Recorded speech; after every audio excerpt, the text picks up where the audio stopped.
Kwazulu-Natal Cooperative Governance Department says 21 lives have been lost in the province following persistent heavy rains and flooding.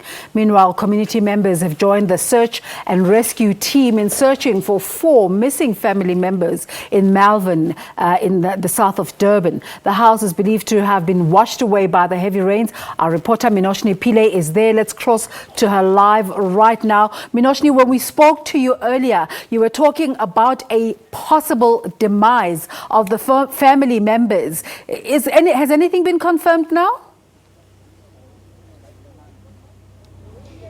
Yes, Desiree, we do have an update for you from when we last chatted this morning.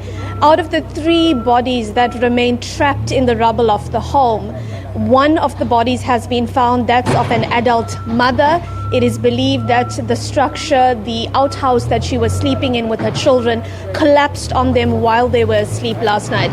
So since this morning, we've had a further recovery. So that's a confirmation now of 5 dead from this scene in Malven, and search and rescue efforts are currently continuing. As you'll be able to see behind me, they've intensified quite significantly. So currently we have 2 people unaccounted for, and that's the bodies of 2 young children. So definitely an update from this morning, but still rescue efforts well on track because we're not done here yet. Just based on the levels of rain, how far could the bodies have been, could they have flown away from the site where they were? So let me just paint a picture of where we are. We're in a suburban area at the moment, and the family that demised last night were living in a proper brick structure outbuilding at the back of the main property of the main home on this property. So it's not a matter of the bodies having been washed away. It's a matter that the walls and the roof of the home actually collapsed in on the victims while they were asleep last night. So while we're not searching for bodies through a river or a pathway of water, what's actually happening here is that search and rescue teams are now lifting up mounds and mounds of structural damage, bricks, rubble, logs, cement walls that have come down. Huge chunks of cement blocks have had to be lifted, and they're wading their way through this kind of rubble to get to the final 2 victims that we believe to be 2 young children. Has there been an explanation of why this particular structure was the only structure affected?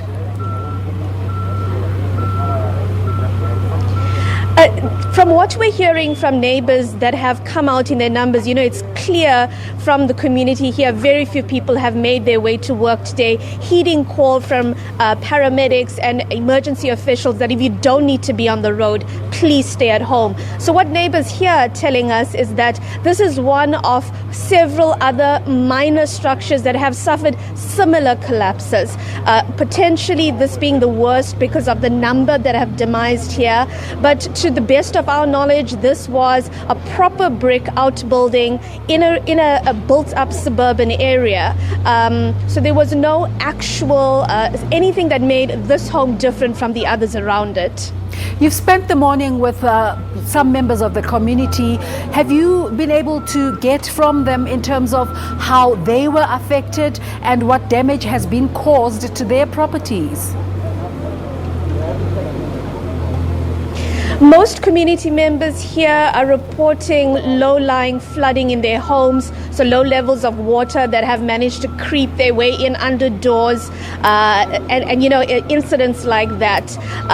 Most of them have decided not to go to work and not to send their children to schools and universities. As we chatted earlier, schools in the area and universities will remain closed for today.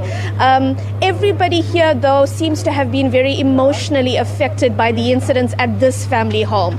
We chatted earlier to the brother-in-law of one of the victims that was recovered last night, him telling us that he got a call in the late hours of last night, couldn't get a taxi from Marion Hill to get here, got here in the early hours of this morning with his wife and newborn baby, and they've been here the entire day waiting to find the body now of their niece. That's the 2 children whose bodies rescue workers are so desperately still trying to find.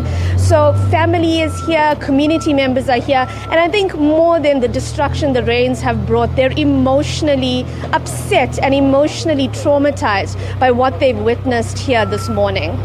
Absolutely. You also reported earlier that the weather services had given at least an indication of about 2 hours respite from the rains. Are people prepared for the rains coming in about 2 to 3 hours once again? To be honest, I think people are not thinking too far ahead at the moment. At the moment, the rain has given us a little bit of a break, but it's been replaced by extremely humid, sticky conditions. And that's what people are battling now in the mop-up operations.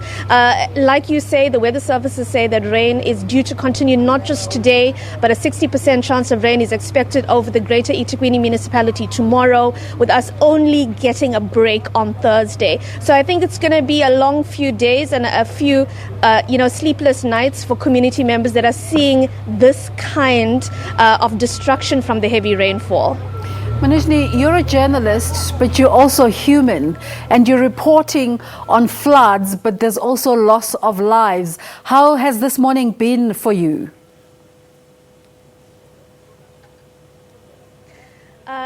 Desiree, that's a really tough question because we're taught to switch off your emotions, but like you say, we're human too.